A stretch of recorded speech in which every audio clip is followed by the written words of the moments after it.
Hey guys, Tony Anselmi here, your favorite Tampa realtor, and today we're going to talk about the top 7 reasons why you may not want to move to Tampa, Florida. Despite being ranked the #1 place to live in Florida by Forbes magazine, Tampa, Florida is not right for everybody. There are some drawbacks to living here, so today we're going to talk about those drawbacks because my channel is dedicated to giving you all the information, the good, the bad, and the ugly about moving to Florida. So if that's the kind of content that you're looking for, hit the subscribe button and follow me for more. And if you find this video helpful or informative, please hit the like button so that other people can find it too. Now, I love comments, so please share your opinions, knowledge, and questions in the comment section below. Let's dive right in. The #1 complaint that I get from people, whether they've lived here their entire life or they've moved here yesterday, is about the heat and humidity. We have long, hot, sticky summers with daytime temperatures routinely hitting the mid-90s and sometimes 100. We see an average of 246 days of sunshine per year, so make sure that you invest in sunscreen. We also have the humidity to match, so it's hot and humid here. We actually don't just go by the temperature, we look at the heat index, which is a measure that combines the heat and the humidity, so it gives you a feels like temperature. And during the summer, we have weeks where the temperature is between 105 and 115 degrees routinely. This is going to impact you a lot if you're outside. So if you work outside or you enjoy the outsides, lawn care, garden maintenance, or activities like fishing, hiking, and golf, you really want to work around these temperatures. Just like if you live somewhere where it snows a lot or rains a lot, you need to work around those conditions. So it's the same thing with the heat and humidity. You want to get out early in the day or late in the evening, take those early morning tea times or get on the lake or the Gulf before the sun's up, because you're going to find a lot more trailers at the boat ramp at 6 a.m. than you're going to see at noon. The second way that the heat and humidity are going to impact you is in your energy costs. You're going to see a spike in your energy costs, especially in the summer. Summertime is really going to drive the bill up. It doesn't matter if you keep your thermostat at 77 or 67, that AC is going to be working overtime. In the deep winter, we rarely get to freezing during the daylight hours. The midday temperatures are going to be in the mid-60s, and during the early spring, you may be able to not run your AC and open up your windows in the evening. But other than that, your AC is running 24/7 most of the year.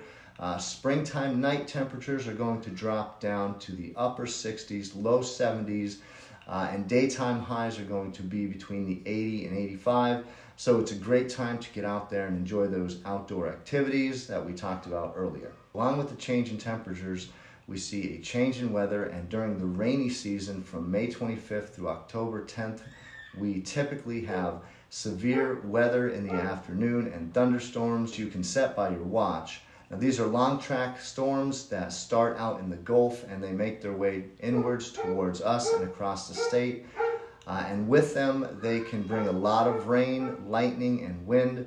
That rain can cause severe flooding. So if you're looking at homes here, you want to check out the flood map or have your agent do so to make sure that you're not in a flood zone. Because the other thing we see here are hurricanes. And the best I can tell you is that they are infrequent and there are ways to mitigate the risk. Most homes are concrete block construction. You can have either hurricane shutters installed or hurricane impact windows installed. And if for some reason you are in an evacuation zone, you can always go to a public shelter. They're typically at local schools. You just need to know where to go to get into those in advance of any storms, because you do not want to be on the road. If a hurricane is in the area, it'd be safer to stay home. Reason #4, you may not want to move to the Tampa area. Sticking with the changes in season, let's talk about the allergy season. This is going to be the 3rd reason that you don't want to move here. If you're like me and you suffer from seasonal allergies, this may not be the right place for you to live. I am a nasal spray addict because I am normally nasally, so pair that with a stuffed sinuses and I sound like Kermit the Frog. We have a very temperate climate here and a lot of things bloom. So from March through May, you're going to see a fine yellow dust on just about everything outdoors. That's going to be pollen. So if your allergies are a big concern to you, then this probably isn't the best place for you to live. Sticking with the outdoor theme, the fourth reason is going to be pests.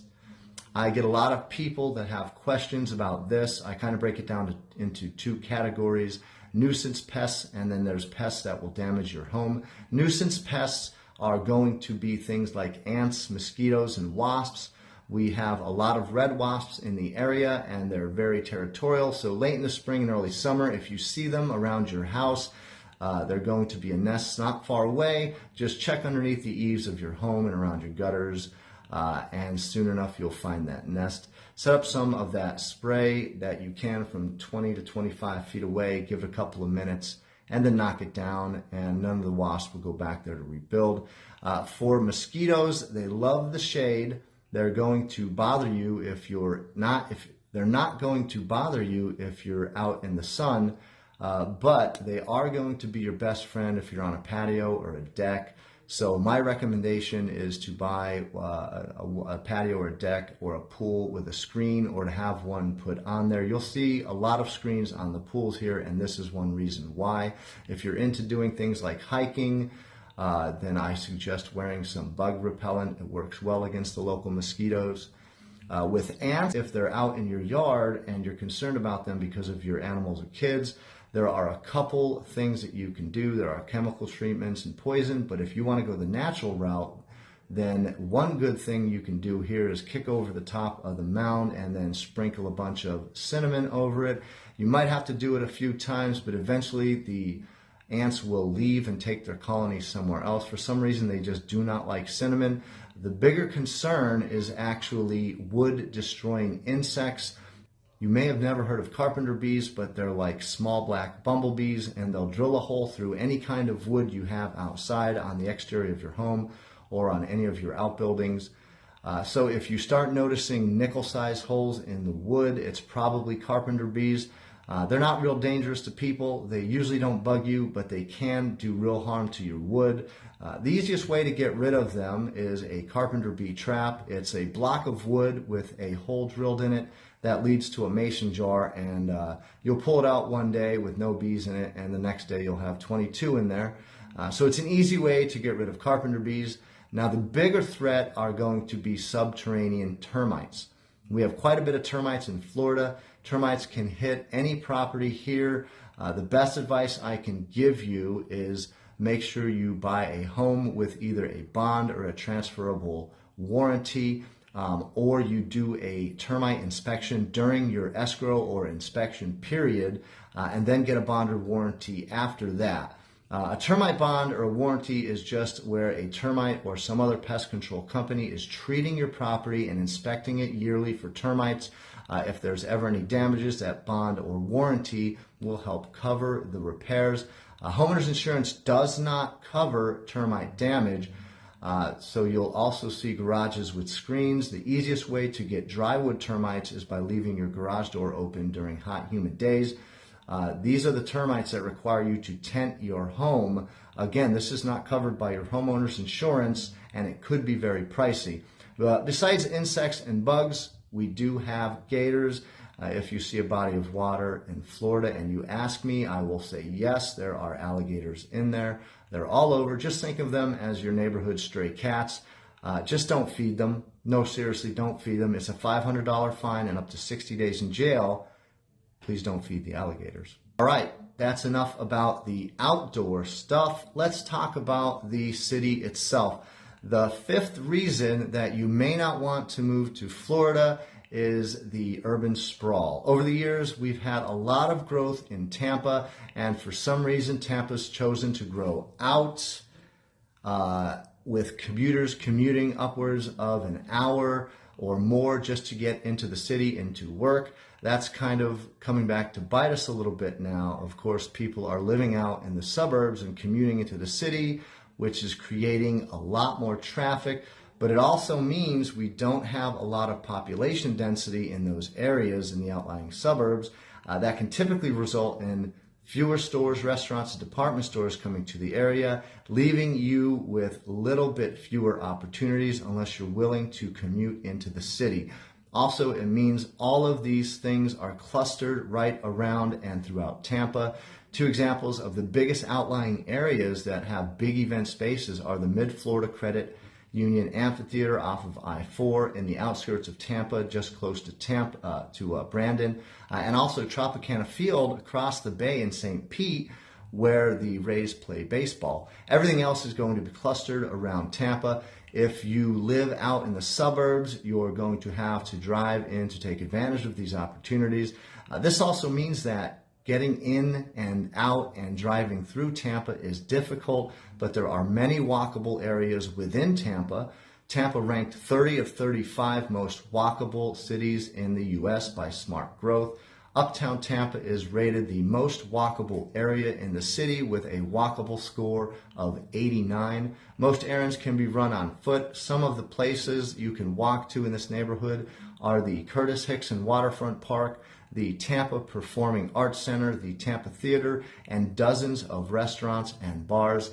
Now, when I say walkable, I mean being able to walk from your home to work, to the grocery store and dining and shopping and options, and then back home.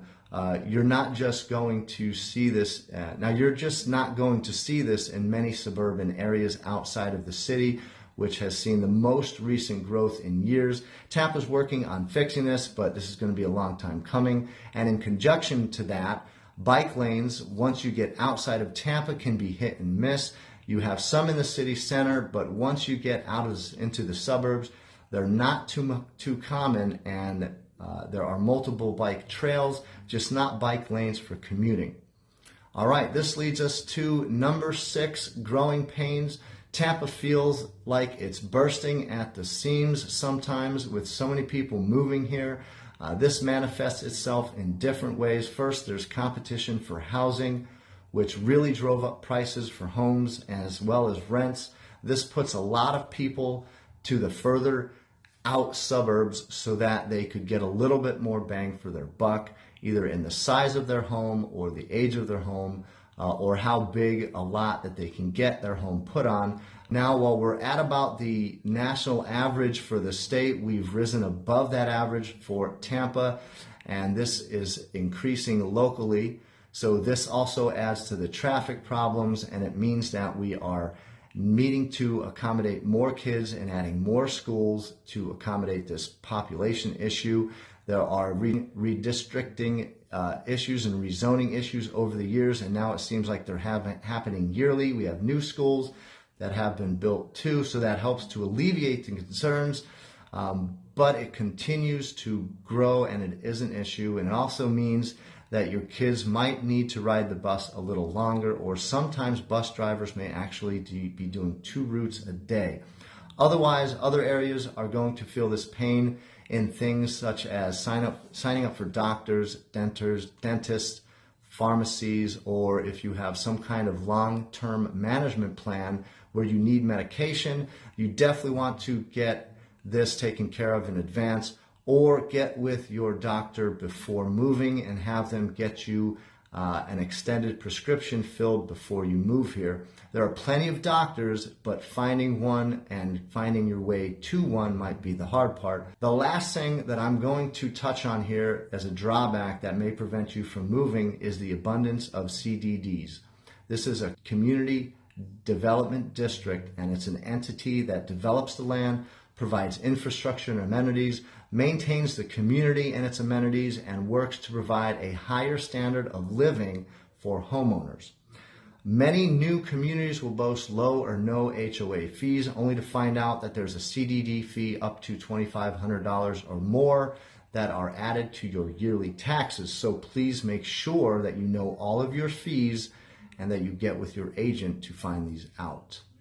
All right, thanks for watching. Remember, hit that like and subscribe button if you found this information informative and engaging, and follow for more. I'm Antonio Anselmi, the most trusted name in real estate. Until next time, hug your kids, hug your family. Have a blessed day.